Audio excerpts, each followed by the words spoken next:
G'day you mob, back here again for another reaction video. Today I am reacting to Adlikey Down Under. She has a YouTube channel, go check her out. And this video is about dating online in Australia. A whole bunch of you have been asking me about dating tips, so what do I know? Let's hear it from someone who has experienced it. Anyway, let's go. Hi there lovely people, welcome back to my channel. Thank you so much for tuning in today. For those who are joining us for the first time, you're most welcome. My name is Adlikey and I talk about different lifestyle issues, and at this point of my life I'm getting a little bit passionate about dating. So today we're going to be talking about things I learned about online dating in Australia. And well, before I got married, I had a fair bit of playing around with the dating apps, and some of the dating apps I've used is Bumble. I quite like it because the girl has to make the first move, so if you're confident, at least you can use Bumble. Yeah, so there's obviously a whole bunch of different apps that you can use in Australia. Tinder's probably the most famous or infamous nowadays. I haven't been on this, obviously. Having been married myself a few years ago, I haven't been on this for 5 years maybe. There's Bumble. There are quite a few, but Bumble's an interesting one because I think you do the swiping like Tinder, but the woman has to make the first move where she'll be the one who responds to the like, and if you both obviously like each other, you can chat. Tinder, on the other hand, you both have to swipe right for one another to communicate. But yeah, there's a whole bunch of apps. Use them. Try them out. If they work for you, good. If they don't. There's also Tinder, but I know now Tinder has a bad rep for just being a hookup site. Yeah, with Tinder, I think you're going to get out of it what you put into it, if that makes sense. So if you are looking for just hooking up with people, you can obviously use it that way. If on the other hand you are looking to meet people and, eventually have a relationship, no question about it, I am ready to get hurt again. with a man or a woman, whatever it is, then you can also use it for that too. That's what I was doing when I was using it. I never really used it. In fact, I never used it for just hooking up with randoms. It was much more about getting to know other people that I would never actually come across in real life. And then if I clicked with them when chatting with them, I would be like, oh, do you want to get coffee, or do you want to go out to this restaurant or something? And then, see how it goes and keep dating if it goes well. Obviously, it didn't go that well though, because I met my wife through YouTube and not through Tinder. I also really liked Zoosk and I think eHarmony. They are quite good. So there are so many dating sites, and sometimes it can get so confusing on how to go about your dating or online dating experience. So today I'm going to be sharing things that I learned, and the first one is that the competition is so high. There's a lot of competition in town. Can you imagine in a world whereby a guy has so many girls? It's like a whole catalog of girls to choose from. See, this is funny. I'm going to take Adlikey here to sort of task a little bit. For me, when I was using Tinder, it seemed like it was much more that the girls were the sharks, if you will, and the guys were kind of the fish. We were the ones who, by and large, guys have, I think if you go in and look at the actual science of people who've studied these apps and men and their standards, women and their standards, men are much more likely to swipe right and say the average woman is attractive, whereas the average woman is, I think she's likely to say that 80% of men are below attractiveness, average attractiveness. So it is really interesting, but I always felt like it was the woman's choice effectively, that she had guys just swiping right all the time. Men were swiping right to everyone and the woman could effectively choose. So it's interesting that Adlikey here thinks that it was tough in terms of choices for her, for guys, and that there were a lot of competition. But never dated guys, so what do I know? So it's crazy. So you have to really put your best foot forward. And this is just based on your photo. They get to judge you based on your photo. So make sure you have a photo that you look so bomb. He is so hot.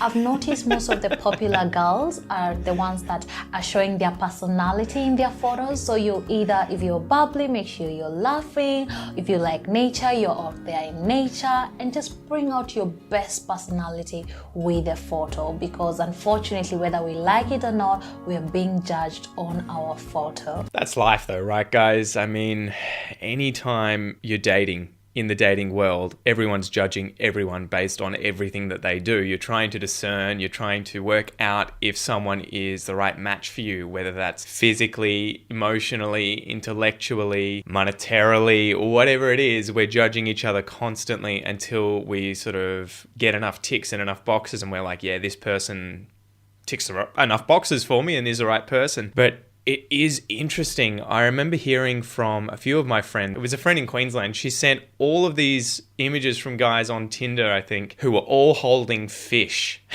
And she's just like, what the fuck is with everyone holding fish in these photos? So there do tend to be these stereotypes where guys, at least I remember hearing about this and seeing these photos, that they'll hold up fish, they'll be in singlets, they'll be holding beers, they'll be out with their mates. So it is interesting how we signal this way using photos on these apps. And for women, obviously, a lot of the time, for me at least, it was always women out clubbing with their girlfriends at the beach in a bikini, you know, with drinks in their hands, doing all this sort of stuff. For what it's worth, my 2 cents would be, yeah, as Like he says, use the photos to tell a story about your personality, but more than just, hey, I look sexy in this dress. I mean, obviously you've got to show your appearance a little bit. You don't want to show up to a date and someone be like, whoa, you're completely different from what your photos suggested. Not who I thought you were.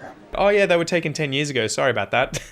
But you do want to show a bit about, you know, are you into cars? Do you like nature? As she said, do you, like going to the gym? But you have to do it in a kind of tactful way, right? If you're a guy and you just like going to the gym and you're just in the gym, you know, with your shirt off, showing off your muscles, you're probably going to freak out a few potential great matches on the apps. The second thing is one that you probably are all going to agree with me, is because there are so many frogs. You're going to kiss or probably be with so many bad guys. You're going to go through so many bad dates, so many heartbreaks before you get the one. So please don't give up. It happens to the best of us. It happens to everybody. So you might go for so many dates, but at the end of the day, as much as like people always bash Tinder about being just a hookup site, I have friends who've actually found their life partners on Tinder. 100%. Tinder can be used for whatever it is that you want. If you just want to hook up with people, you can use it to hook up with people, right? It's connecting you. If you want to use it to find decent human beings, you can also do that. It's up to you, really, right? So she was talking about frogs, right? So I think this is an analogy of kissing a frog and he'll turn into a prince. But obviously there's a lot of people you kiss and they don't turn into princes. So bad eggs, right? People that you go on dates with, you don't click with and you think, oof, waste of my time.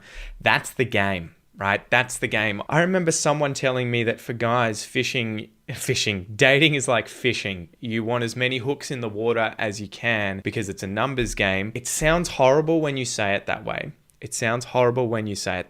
I think the message was more, you need to effectively give yourself as many opportunities as possible to meet women so that you can meet the right woman for you, right? Obviously, if you're just going out there and you date a single person and the first person you date, you're just like, oh, well, we kind of get along, let's get married.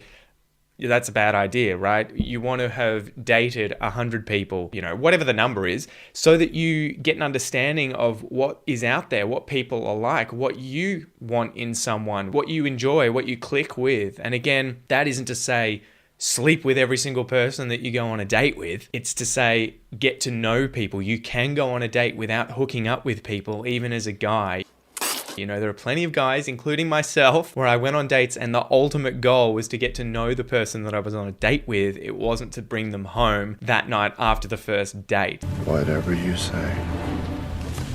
There are those kinds of people out there, but you just have to get good at sifting them out. And obviously, it's a numbers game. When you're looking for your partner, if you're going to be using dating sites or dating apps, you need to get into the habit of obviously dating or at least communicating with lots of different people to get an idea of what suits you, the kind of person you're looking for that is going to make an amazing life partner. Anyway, rant over. Just go from one day to another and just keep putting your best foot forward.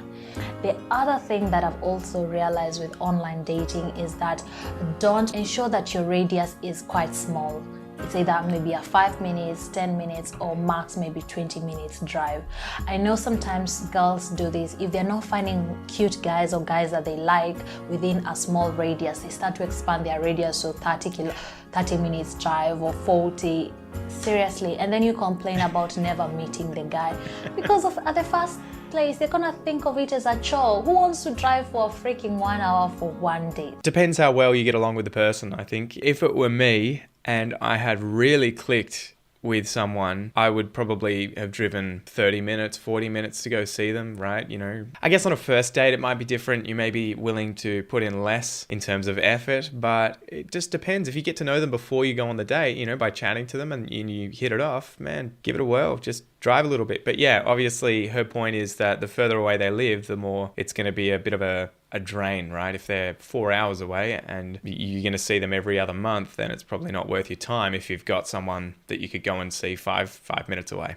Ain't nobody got time for that. So just keep your radius short and keep looking, and make sure your profile speaks a lot about you. You have words that are short and yet very well detailed in regards to explaining your personality. Oh man, I have such a good point that I need to bring up here. This is something that was a pet hate of mine. A real pet hate of mine. Not every woman does this, and in fact, the majority of women don't do this. But this was something that I would encourage women not to do. Don't put in your description a list of criteria that you need for the successful applicant who's going to go on a date with you, right? If you start saying things like, hey, I'm looking for my Prince Charming and I want him to be 6 foot tall, he needs to have abs, he needs to have, you know, a steady job with an income of over $100,000 a year. Oh, that's gross. Just, you know, don't do that. Even if that's the case, even if those are things that you need, don't advertise that openly, because it would be like guys saying, I need a supermodel who, you know, has a PhD and has a job that's blah, blah, blah, blah, blah. Don't put those sorts of things on there, because it's really grinding and it just puts things on the wrong foot right from the get-go, right? That there's all these superficial conditions that you need ticked before you'll even give someone a chance to get to know them. So yeah, that's my little thing there. But I saw that so often that women would have all of these, you need to be this, you need to be this, you need to be this, you need to be this. You know, sometimes there'd be lists of like 20 things and you'd just be like, why am I even going to bother? What are my chances? To be fair, I've only dated women. So women who are watching this, comment below, what are the do's and don'ts for guys? Because one thing I can assure you, the number of things that irritated me about women's profiles on these sorts of dating apps, I can almost be certain there will be 10 times the number of don'ts for guys, right? You know, appearing with your shirt off in your first photo, holding a fish, being out with the boys, having drinks and getting wasted. Guys, don't do that. Don't do that either. I mean, yeah, who am I? I'm not the dating guru. This is just my 2 cents, okay? And obviously, add likes. This is probably based on my second point, whereby I say that you're going to kiss so many frogs, there'll be so many bad dates, is please don't make online dating your only primary source of dates. Because a lot of girls are like, oh, I hear it all the time with my friends. I have no time to go out. I don't have time to go meet guys anywhere else. So I'm solely relying on online dating. And then you start to get desperate. And I'm telling you, guys can sense desperation from a mile away. I'd say women can sense it. It's like blood in the water for sharks. Right? I don't know if that's a good analogy, right? Because you're running away from it, you're not coming towards it. But I would say that women can definitely sense desperation. So again, guys, you know, tone it down. So just make sure that you out there, go to the gym, go for a walk, go for nature, join a book club, just do other activities that you love and be open-minded to meeting people in those areas. It's not that it has to be just online dating, because I hear my friends, they're single but they don't want to meet guys anywhere else. It has to be online dating. Or when they go to work out, they have their earphones on. I think it's time we stopped wearing our earphones, especially if you're single. Just be there, be present, make sure that if somebody wants to make a conversation with you, please speak back to them, smile. You can meet guys anywhere else. There's a good point that she makes here. I think a big thing about dating today is that people go towards the internet and all these apps because it's just easy, right? There's no face-to-face. You can kind of match with people and then just get rid of them and they're out of your life forever. You're never going to see them. But you end up, if you're only relying on that, you end up removing all these other opportunities to meet and get to know people in the real world, where you do have amazing opportunities to get to know people really well face to face, whether it is at the gym, doing social activities at clubs, just going out with friends and being open to having conversations with strangers, right? I remember I've asked out, when I was younger, I'd asked out quite a few people that I met at cafes and just struck up a conversation with them, whether they were working at the cafe, whether they were also at the cafe getting coffee or at the restaurant, whatever it was. I ended up just, making small talk with someone and then hitting it off and then saying in the conversation, oh, would you ever like to catch up again? Do you have Facebook, or can I give you my number? Oh, wait, can I get your number? And if they said yes, there you go. You've just met someone that you have sort of vetted and found out that they're normal human beings, and you can go out and get to know, and who knows, could be your life partner. So yeah, it's the same with making friends, I think. A lot of the time I get questions from you guys, how do I meet people in Australia? A big part is just socializing, and like that analogy with hooks in the water before, for dating, it's the same thing with finding friends. You just need to be making sure that you're coming into contact with loads of different people in your day-to-day life, because you're not going to be friends with everyone, but 1 in 100 people is probably going to be a real keeper. I knew he was a keeper. That you can make, a very, very, very good friend. But if you're only coming into contact with a handful of people a week, your chances are much lower. So yeah, socialize, get to know people, make small talk. And for example, myself, I actually met my husband. I was on online dating, but we didn't meet through our online site. We actually met at uni. Okay, there you go. So we went in the library and I was doing my thing and he said hi, then we bumped into each other. Another day we went for a coffee, then a coffee, a dinner, and 5 years down the line, now we're married. So be open to meeting guys everywhere. The other thing, and probably this is one of the most important thing, is guys, please be safe. We've all seen in the news people getting kidnapped, people having really weird experiences, even being, killed or something of the sort. I mean, those are kind of the scare stories, right? Imagine how many interactions there are in terms of dating on a day-to-day basis, and then every year or two you do hear these horror stories of someone being murdered or killed, generally the woman. So again, yeah, 100%, be safe. My advice here with dating people, especially for first dates, and even I did this, is go to a cafe during the day. Try to avoid going out at night if you can, especially if you're a woman. I mean, I know it's one of those things that's kind of like, either you're going to say, oh, no, duh, Pete, or you're going to say, I'm a feminist. Don't you tell me what to do. I'm a single, independent woman, blah, blah, blah. All right. But again, it's about being safe. You don't know these people that you're meeting up with, and especially if you're the woman and they're the guy. So yeah, I would say go out during the day if possible, or at least, during the daytime. Go somewhere where there's loads of people. So, it's probably not the best idea to agree to go on a road trip and have the person drive off wherever you into the woods, especially if you're a girl. And agree to a short period of time. Make it an hour or half an hour and have a plan to finish early, so that if you don't get along really well, you do have an out and, you can bail. But yeah, as you obviously build your relationship and get to know the person, then you can take it further and further and further and do other things. But that was something I always did. There were a few times that women I matched with on Tinder were like, hey, just come over tonight. And I was always really wary of that. And I never, ever went to someone's house randomly after matching with them, even as a guy, because I was like, how do I know who this person is behind these photos talking to me? It could be this huge guy who has a fetish for bald dudes. What's wrong, dude? You yellow! What do I know? So there's no chance that I'm just going to some person's house at 8 p.m. at night when I've never met them, because they're like, hey, you look really hot. Let's hook up. Ugh. It was always, yeah, how about we go get coffee somewhere tomorrow at lunchtime, see how we go, and maybe if things go well in a few weeks or whatever, we can end up getting together. I don't know why I'm doing that. Anyway.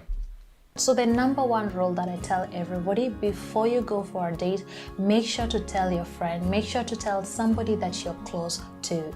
Don't keep it a secret. Everybody, or place in this day and age, everybody knows that people go for dates. So make sure you share your partners or whoever you're meeting, their name, their contact, and their location. Okay, so those things are so important anytime you go for a date. As much as this guy, you've been talking to him for like ages, you never know. creeps are disguised into very good looking people, so just make sure you're safe. Yeah, there are some psychos out there, man. So be 100% careful, both women and men, there are psychos. What else was I going to say? I guess to finish up here, I really like I'd Like his channel. Go check it out, guys. I had a look at some of the other videos on her channel here. I'd like down under. She talks about life in Australia and a bunch of these kinds of topics. So go check it out. But besides that, with dating, yeah, I think, to sum it up, if you're in the dating market currently and you're having a bit of trouble, the sort of takeaway here is obviously, apart from be safe, get to know a lot of different people. You don't have to rush into things. You don't need to feel like you need to go home with someone and get straight to the sex part. If you feel that kind of pressure, it's probably a bad sign and things probably aren't going to go very well for very long with that person. So again, make sure that you click with them. And if you get that kind of pressure from anyone, whether you're a guy or a girl, to, come straight over and do X, Y, Z and you're not comfortable with it, just don't do it. Don't do it. You can say no 100%. My old housemate, I don't know how he managed this, but he used to go out 5 times a week with 5 different girls and always be bringing home 2 or 3 of them a week. And I would just be mind blown at the number of women who had just met him that day, even though he was a relatively nice guy and obviously wasn't going to harm them. But I was just mind blown at the number of women who would just appear at my house that had never met any of us and had only met him that day and were just like, yeah, sure, I'll come over and stay the night.